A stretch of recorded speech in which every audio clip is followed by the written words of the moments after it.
about, we're working hard for working families. At the end of the day, they serve a system that does not serve the people. Which side are you on? Which side are you on? Asa Liebman is a fourth-year apprentice with the UA Local 469, the Plumbers and Pipe Fitters Union in Arizona. I found him on TikTok. He is under the username Bring Things, all one word, Bring Things on TikTok. Fantastic channel, very funny, very lots of good educational stuff, lots of good, also just funny things. So I recommend following him on TikTok. Asa, thanks for joining the show. I appreciate it. Yeah, thanks for having me. So I guess let's start with the name, Bring Things. What's up with that? Why choose that name for your TikTok channel? Well, it has no relevance to my content, no relevance to what I make. It is two rhyming things that have to do with my particular mindset when going to anywhere in life, you know what, we can tie it in, whether it be a job site, whether it be to a holiday party, whether it be to get together with friends.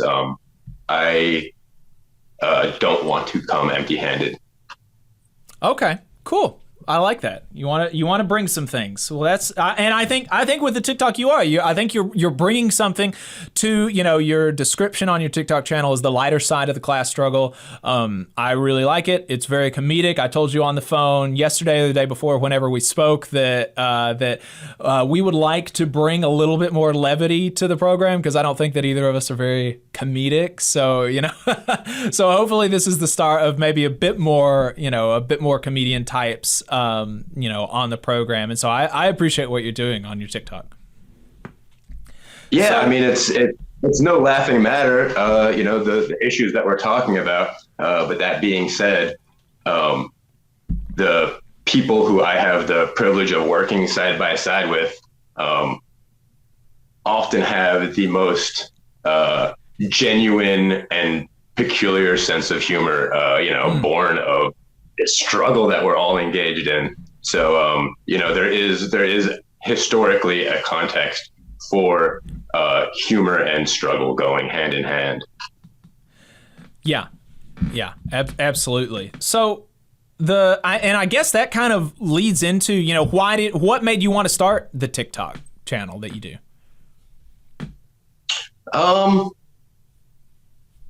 That's actually a really good question. I have a great love for a couple things, and they all tie together very well. When I discovered TikTok, I'm a latecomer to TikTok. I've only started my account about 6 months ago. But the idea of I love short form video. I love comedy.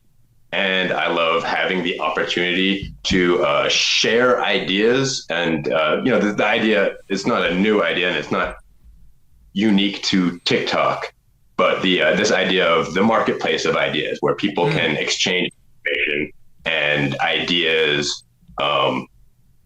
If you go through my following list of who I'm following, it is a complete hodgepodge of union activists and organizers, people in the construction trades, decolonialists, entertainers, comedians, and a few completely random skilled people from skilled areas that I have no idea about, but I love to see people who are good at what they do sharing something they never see in my day-to-day life. Yeah, and I think you do a good job of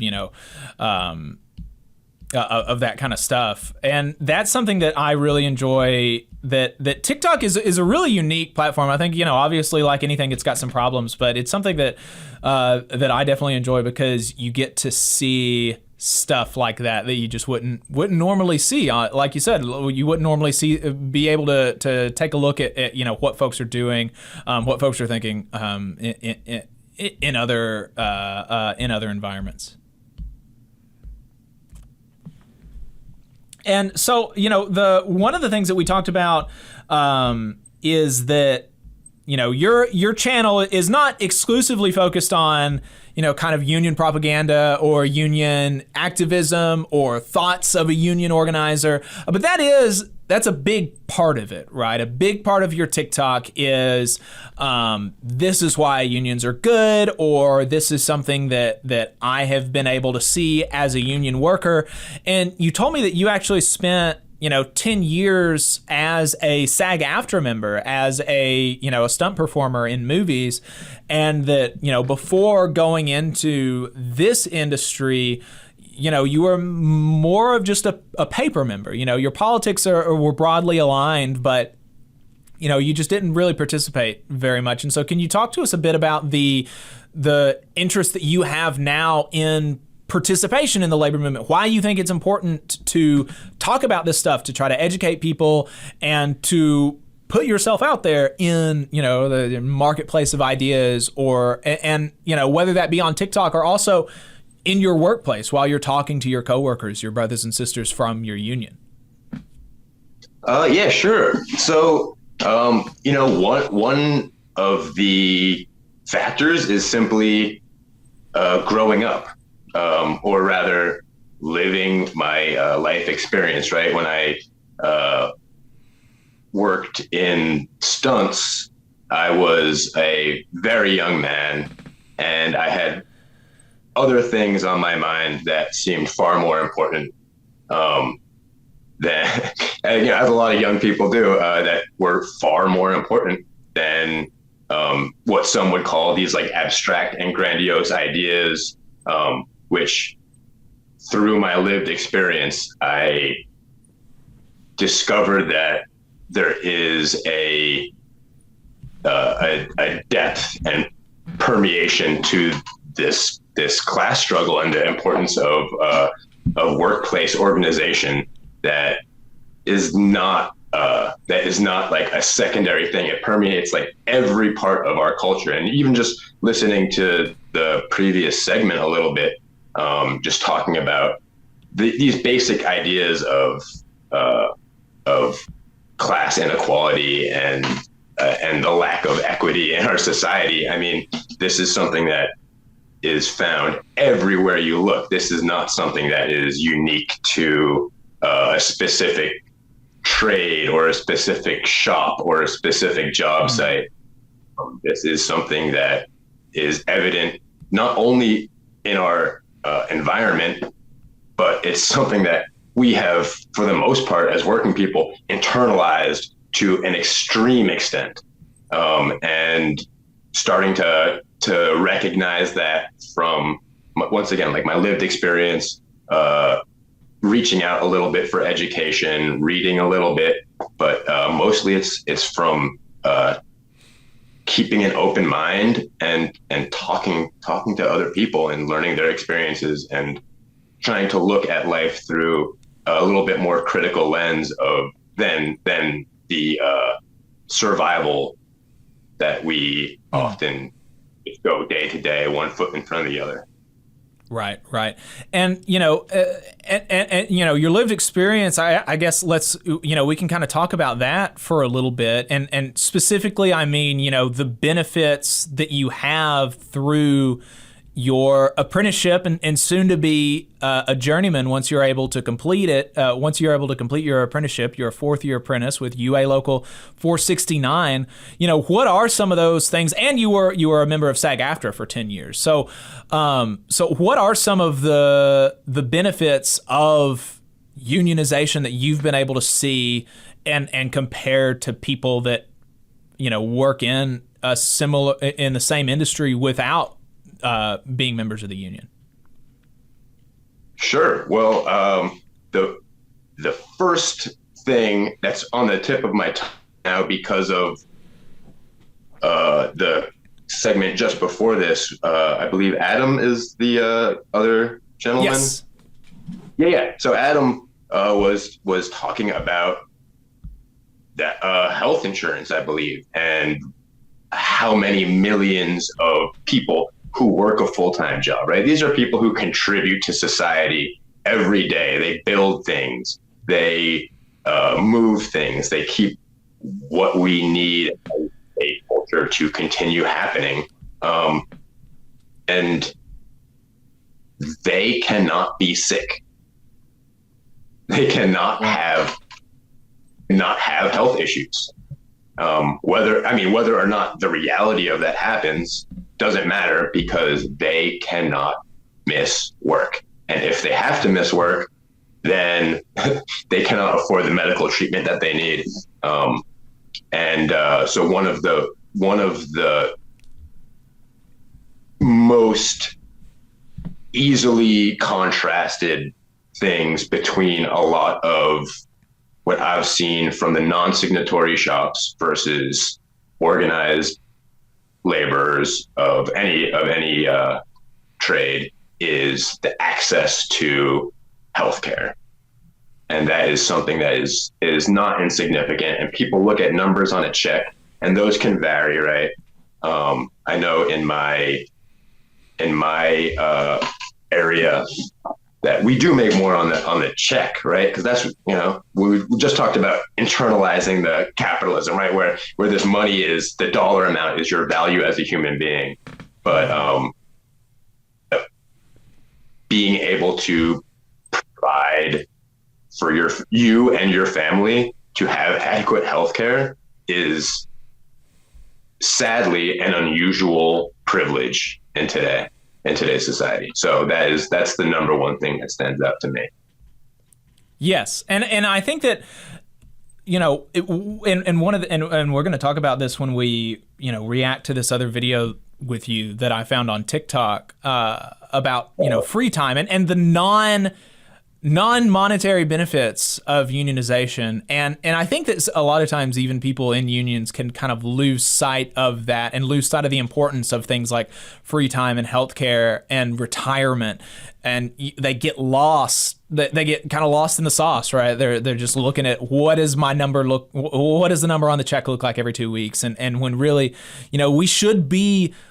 I think we should be more focused on taking our time back from the boss than we are, because we see in a lot of these instances, union workers have given a lot of their time up.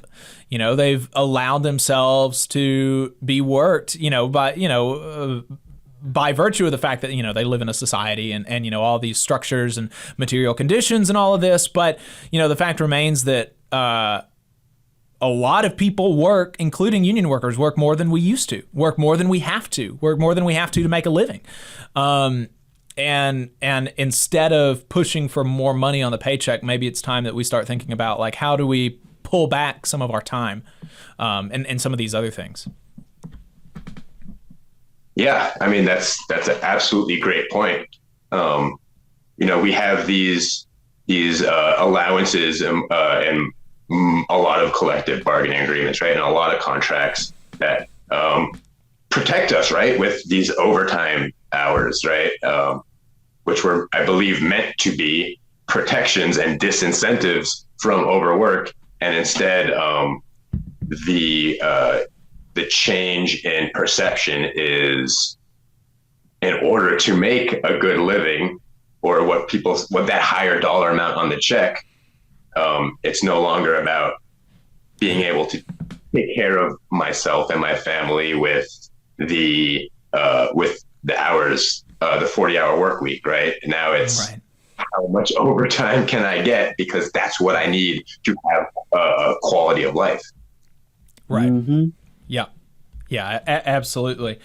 So, with that, I think let's take a look at some of your work. I wanted to show some folks, and so we've pulled up.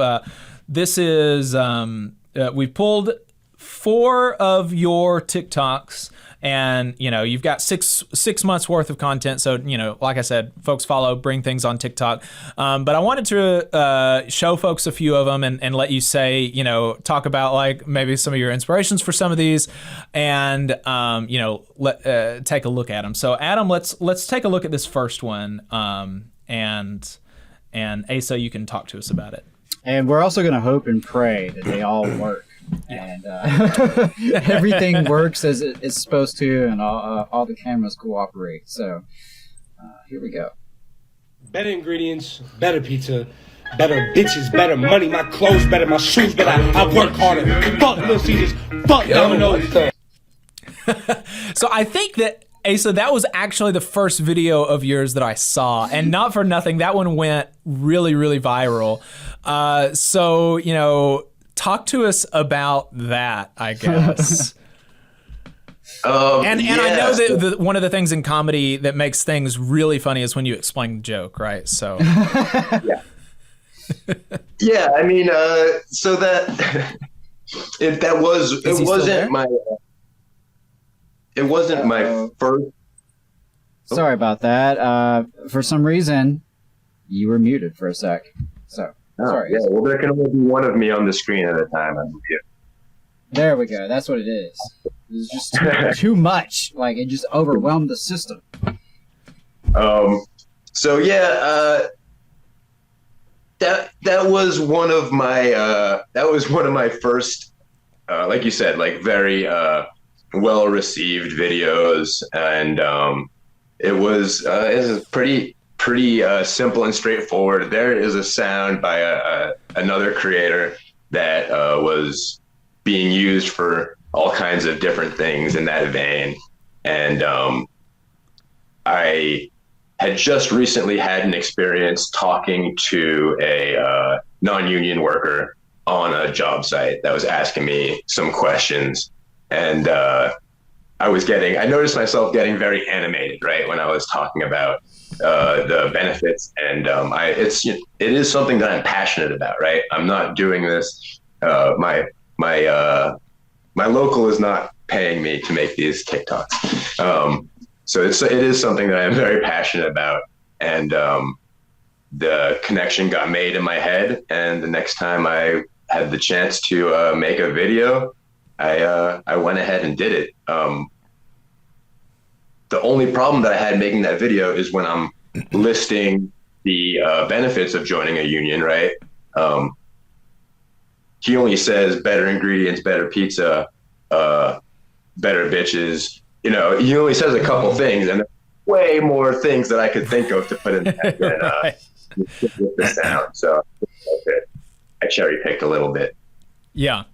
Well, you know, I have a lot of that, or a similar animation. Like, you know, when I'm talking to people, I can get pretty animated, and I, you know, gesticulate and use my arms a lot. And my family loves it, of course. But you know, there's you also, you know, there are some videos, and in this one you kind of do it in a pretty funny way, where, you know, there are some annoyances that you can have with other union workers, and you know, some things that come up. And so let's talk about, or let's play this one, and Adam, make sure that that his Zoom video is like below the TikTok, because I don't think that they were able to actually see that the last TikTok. So in the frames, we want to make sure that his Zoom video is below that. But yeah, let's check out this next TikTok that we have pulled. All right, and Jacob, just letting you know, it is gonna do what it's gonna do. Yeah. Yeah. So bear with us.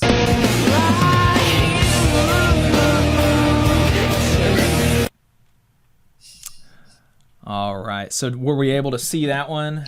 Yes, I do believe we Fantastic. saw that one. Unfortunately, it showed up over Asa's current face. So yeah, still only one Asa on the screen at one time apparently is all that we can handle on the Valley of the Report. But you know, speaks to you. Yeah. So Asa, talk to us about that one. When who pissed you off that day? What's the deal there? You know, there's a little piece of red tape there that I set up just specifically to make the point. But on a lot of construction sites, especially when you have a lot of trade stack and a lot of people working together, or working together, you'll have situations where your work or your convenience or your fastest route is going to be blocked by somebody else's work. And I felt like it was something that was going to be really relatable because, I mean, how much people love complaining about their coworkers. So that's essentially what that is. I was poking a little bit of fun at myself because I will be talking about worker solidarity, at a coffee break. And then on my way back to the work area, I am cussing the crap out of the electricians for blocking my way. I can definitely relate to that. Very much so. So this third one here is something that we very much relate to on the program, and it's about politicians and the way that they'll talk to you, and even some of the times, like the way that our union leaders will talk about these politicians versus what happens after they actually get in office. So Adam, let's play that one. All right, and again, where it will show up on the screen is anyone's guess. It's kind of like a roulette. We're playing TikTok roulette. Will it show up? Will it not? Will you hear it? We'll find out. I wanna let you know I feel. Fuck what I said, it don't mean shit now. So I think that that's something that that we can all really, really relate to, especially after 2 years of like Democrats in the Senate and the House and the presidency, right? Sure, yeah. It wasn't, my politics are not partisan as far as like Democrat versus Republican, which is why I left it specifically as politicians, because this is something that in our politics happens across the board, and it happens constantly. We are pandered to, and that might be the tamest and most respectful way to put it, is that we are regularly pandered to by everybody, because it's simple. I mean, they want our votes. They want to be relatable. They show up on a job site. They'll Put on the hard hat. Put the hard hat on, roll up their sleeves, maybe make some cool catchphrase about how, we're working hard for working families, or some, some frothy emotional appeal like that. And at the end of the day, they serve a system that does not serve the people. Right. Yeah. And, it's funny how these folks that will show up for the Labor Day picnic, the Labor Day march, but then you don't hear from them for 4 years. Or, you got an issue going on and they're not very responsive when it's, crunch time. But now if they got the Labor Day barbecue, they are going to show up, shake hands, pass out their literature. It's just all the time in between when we might actually need something from them. Then all of a sudden they get a little scarce. Yeah. Yeah, we hear a lot more. During election season from these candidates supporting us than we do when they have achieved their goal and are sitting, actually have some influence on policy. Yeah, come to me to the Labor Day picnic on an off year and tell me what you accomplished. Right. Since the last picnic. How about that? We'd love to see some politicians take that approach. Yeah, that would be pretty nice. And the last one is another benefit of unionization that you didn't talk about in that first clip, but is very important, and that's your protection from unjust retaliation. Adam, let's play this one. It would appear that I have potentially been too silly and or goofy for my own good. So here we go, right? Your union contract is going to protect your right to be silly on the job, right? And I think that's an important thing. Sometimes you got to call the rep. Yeah. Yes, and you did mention the tag in my bio that says the lighter side of class struggle. there's also a disclaimer on there that says videos are not recorded on company time. So so that's just something I want to put out there, and I stand by clear. And make it clear. Yeah. Yeah. But yeah, anyone snitching or trying to cause problems, this is all in the up and up. At the end of the day, you know,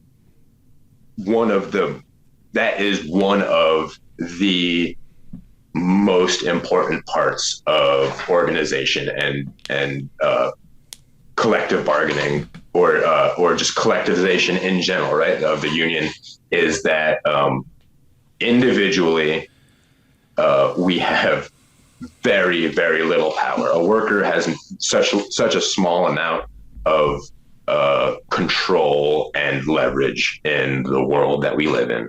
And I'm preaching to the choir here, I believe, but you know, to have a representative that speaks with to have a representative that has the interests of the worker at heart is a rare thing in this world. And this is one of the only places where I was able to find it in my personal life. And then for that representative to not only have the intention, but to also have the backing of a large amount and a group of workers, enough so to have any kind of leverage or any kind of weight behind their words and their representation and their intentions. That is a beautiful and rare thing. Yep. Yeah, absolutely. And I mean, when I previously served as a representative, you know, I remember one of the earliest cases I dealt with was a lunch lady who had been on the job for, you know, over 20 years. She was close to retirement. She was going to retire early over a relatively minor issue. And it wasn't really that big of an issue in my eyes, but for her it was. But what she needed was just the confidence. She needed a representative who actually, as you said, like, had her interest in heart, cared what happened to her, someone she could talk to.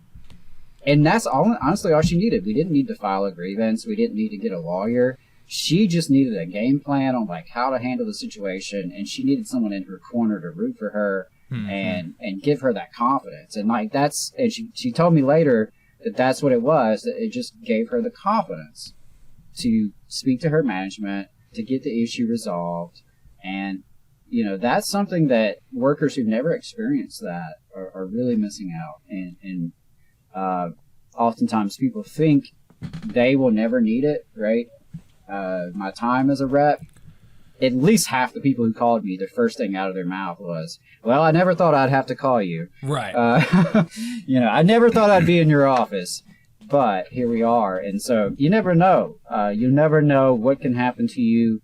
You are one unfair supervisor or honest mistake or wrong place, wrong time away from being in a world of shit. Yeah. And it makes a difference when you have someone you can call who is there to represent you and advocate for you and be in your corner. It's huge difference. So yeah, I'm glad you really put that out there, you know, in a funny way.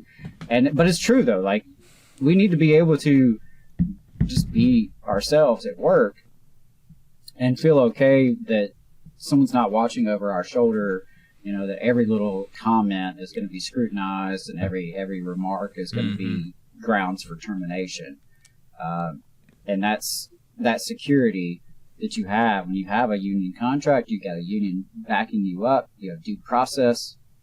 That, nah, motherfucker, you better come to me with something real if you're going to fire me. Right. Don't make something up. Don't come at, you know, these little nitpicky things. That is a union difference. To say, yes, you can't just talk to me any kind of way. You can't just get rid of me any kind of way. I have rights. Right. And at the end of the day, a lot of working people like me, I will admit to not being a union lawyer, right? I'll admit to not knowing my CBA cover to cover. I try to be better about it. But when I'm at work, I focus on my work. I take pride in my work. Most of the people that I do the same, and we focus on it. And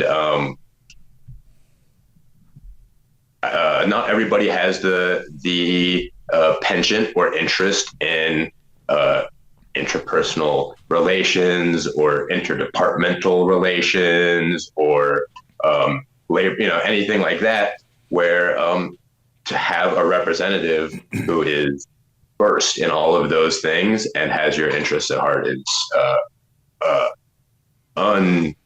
incredibly valuable, because it lets people that are like me or like my coworkers, right? The people that I work with every day, it lets us focus on the work and not have to be constantly looking over our shoulders and digging up reasons that we need to defend ourselves constantly. You just saw a clip from the Valley Labor Report. We are live every Saturday morning from 9:30 a.m. till 12:30 p.m. And we pride ourselves on keeping all of our content free to everybody so that we can talk to as many working folks as possible. If you support the work that we're doing, you think that it's important, you think that it's good, then consider making a monthly contribution to the project, and you can do that on our website, tvlr.fm.